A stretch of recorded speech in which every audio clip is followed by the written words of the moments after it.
Boa tarde, crianças. Tudo bem com vocês? Hoje é quarta-feira, dia 15 de abril, e nós vamos ter aula hoje de História e Geografia.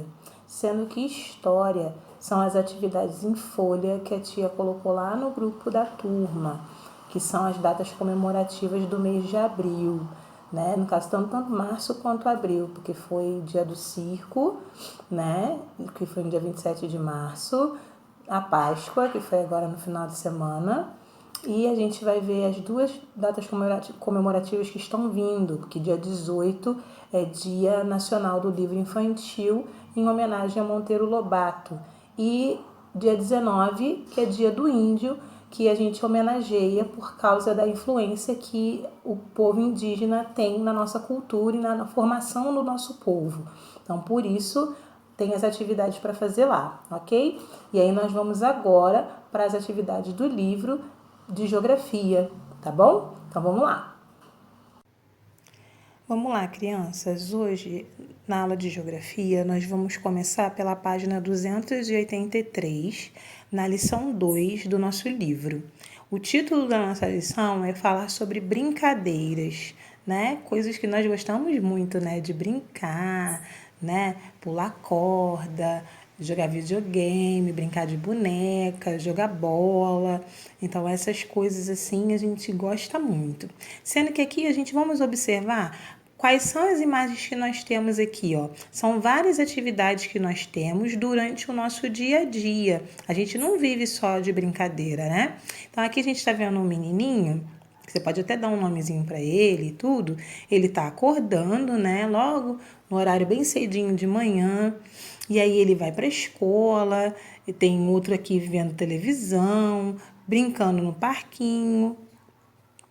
Tem uma outra menininha também brincando no jardim, outros também num parque, numa pracinha, colaborando, né, ajudando aqui a limpeza até mesmo de uma rua, parece, né, observando aqui na hora de atravessar a rua. E aqui, por último, tem as crianças dormindo, que é o que a gente geralmente faz quando está no período da noite, para a gente renovar as nossas energias de tudo que a gente gastou durante o dia.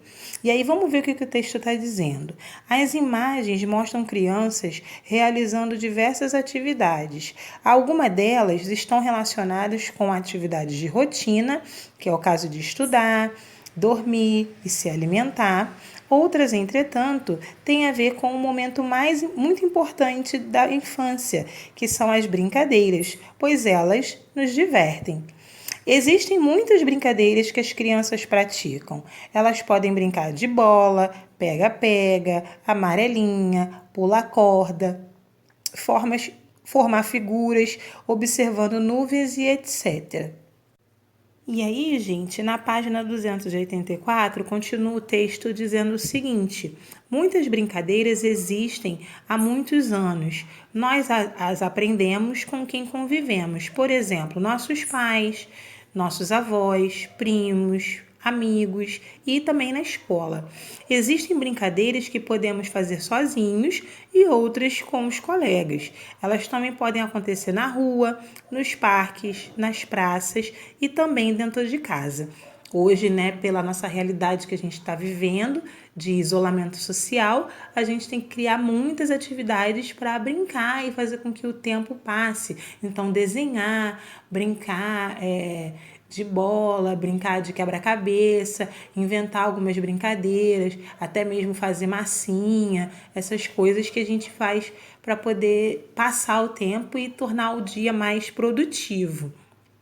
Às vezes, uma brincadeira tem nomes diferentes de um lugar para o outro. Por exemplo, papagaio, pandorga, arraia, cafifa ou pipa são alguns nomes que se dá no Brasil a um brinquedo que é feito de papel fino e varetas de madeira para formar uma estrutura colada, na qual se amarra um carretel de linha com a finalidade de fazê-la voar com o vento. Então, aqui, ó, a pipa, ó, a criança brincando com a pipa, ela tem vários nomes ao redor do Brasil. Aqui, por exemplo, no Rio de Janeiro, a gente chama de pipa, mas tem gente que chama de papagaio, chama de pandorga, arraia e por aí vai, dependendo do local onde a pessoa mora. Além dessas brincadeiras, né, a gente cultiva a convivência, porque você vai brincar, ninguém brinca sozinho. Tem brincadeiras que você pode brincar sozinho, mas brincar acompanhado é muito divertido. E nem sempre a criança ou um amiguinho, ou quem está brincando com você, vai querer brincar só daquela brincadeira. Podem criar outras. E aí a gente precisa saber conversar, saber conviver, saber respeitar o amiguinho, saber colaborar, saber compartilhar. Então, além dessas brincadeiras, existem outras situações e lugares em que regras também são importantes. Então, para tudo na vida a gente tem que ter regra.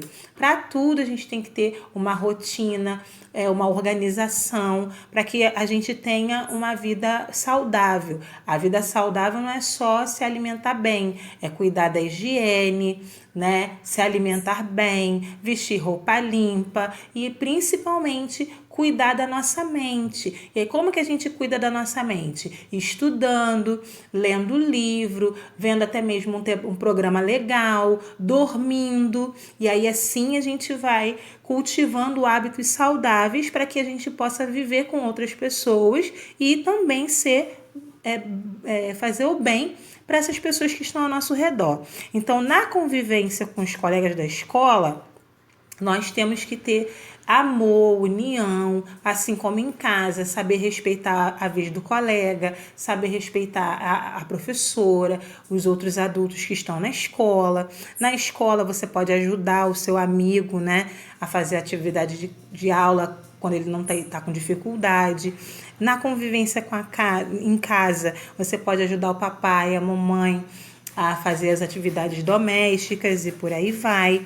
Na convivência com os seus vizinhos, você tem que respeitar o seu vizinho, você tem que ter amor, né, carinho pelas pessoas, falar com educação, não falar berrando, não falar grosseiramente.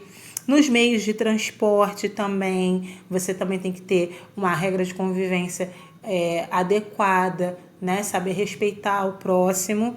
E no trânsito também, principalmente no trânsito, porque no trânsito tem carros, né? E aí a criança sempre com a mão andando de mão dada com um adulto, nada de soltar a mão do papai ou da mamãe e sair correndo pela estrada, porque é perigoso, respeitar o sinal, para que você possa ter uma regra de boa convivência e preservar a sua saúde. Ok?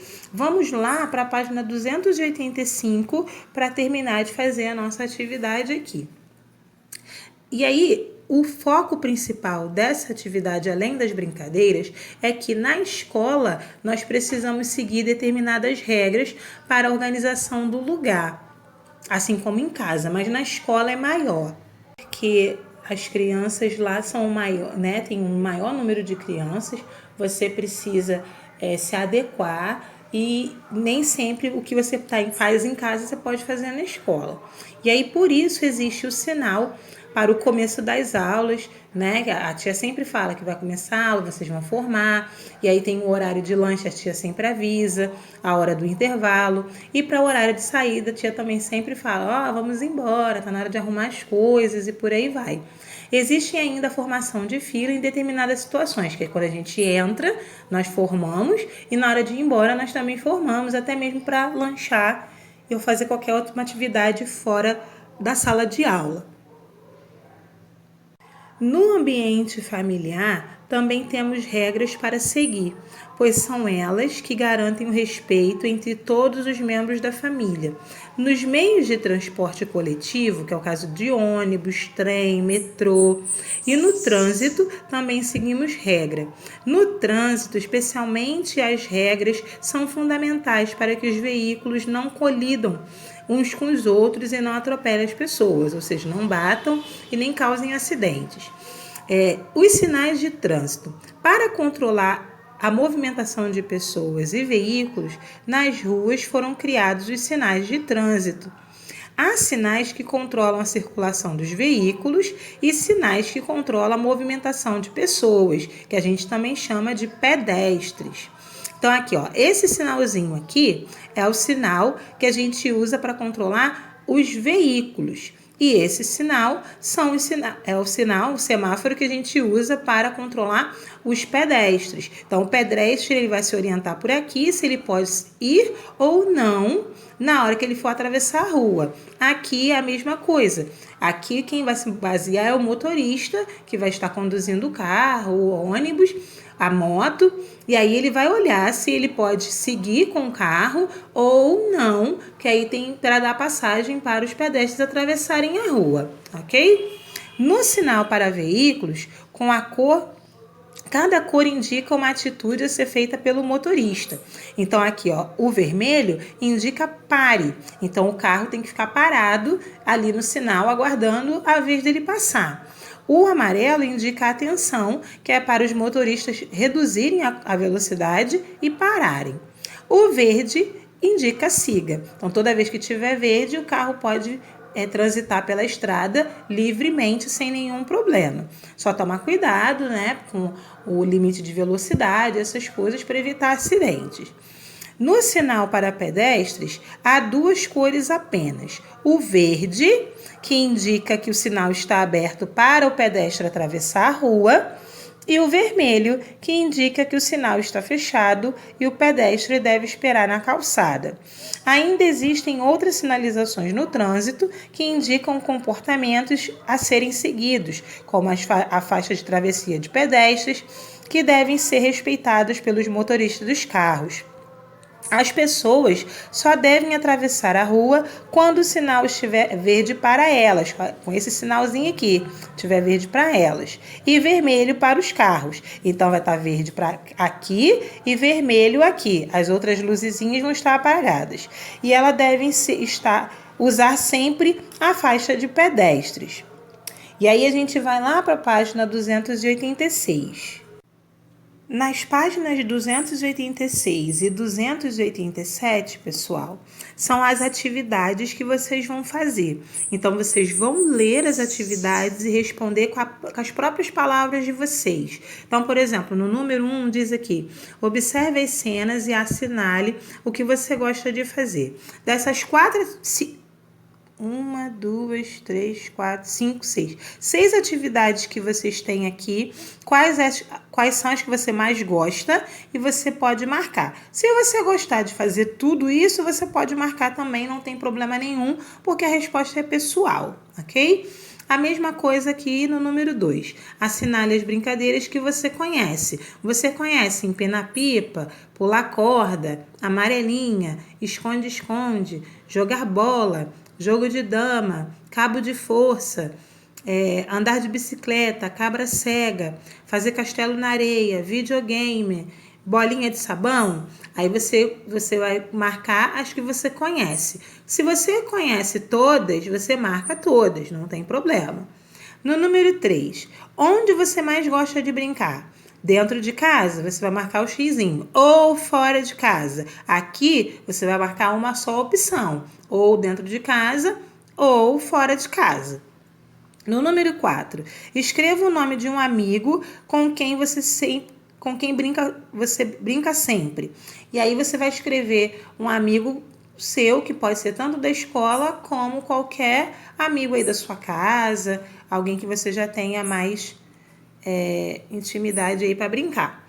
E aí na página 287, continuando, você vai escrever o nome de um colega da escola com quem você gosta de brincar. No caso o 4 e o 5, se você for, pode repetir o nome do amigo, não tem problema, tá? No número 6, você vai olhar aqui essas palavrinhas, ó, bicicleta, bola, boneca e videogame. E aí vai seguir a pista que tá falando da letra A, da letra B, da letra C e da letra D e adivinhar qual é a brincadeira e vai escrever aqui, ok? Pode escrever aqui com a letra bastão do jeito que tá, porque tem alguns alunos que ainda não conseguem fazer a letra cursiva. Então, se não conseguir fazer a letra cursiva, faz a letra em bastãozinha, é só copiar aqui as letrinhas que estão no quadrinho que fica mais fácil, ok? No número 7, em folha de sulfite, que é aquela folha de ofício, você vai desenhar a brincadeira que você mais gosta de fazer. Aquela folha de papel comum, tá? E aí, você pode desenhar, faz o desenho que você quiser e depois me mostra. No número 8, as regras são importantes na brincadeira? Você acha que é importante ter regra? Sim ou não? Por quê? Né? Eu acho que sim, porque aí você consegue organizar, né? Respeitar a vez do outro de brincar e ter um momento mais prazeroso. Quando você não tem muita regra, você não obedece muitas coisas e aí a pessoa, você acaba prejudicando o outro. Então eu acho que regra na brincadeira tem que ter sim. Mas você pode dar a sua opinião. Se você colocar sim, diz por que sim. E se você colocar não, diz por que não. Na número 9, em que outras situações as regras devem ser respeitadas? E aí você vai marcar com um X. Ao atravessar a rua, a gente tem que respeitar a regra para atravessar a rua? Sim ou não? Ao pedir a vez de falar, você tem que pedir licença para poder falar ou pode ir atropelando o outro quando está falando? Então tem que ver isso, essa regra sim ou não. Ao praticar esporte, quando você joga futebol, joga lá basquete, alguma coisa assim, tem que ter regra? Ao vestir roupa, ao acordar pela manhã, ao ir dormir e ao escovar leite. E aí, gente, assim que vocês terminarem a página 286 e 287, vocês terminam a aula de geografia de hoje, além de fazer as atividades das folhinhas que eu coloquei, tanto de geografia quanto de história para fazer hoje, ok? Eu espero que vocês tenham um bom dia e até amanhã. Tchau!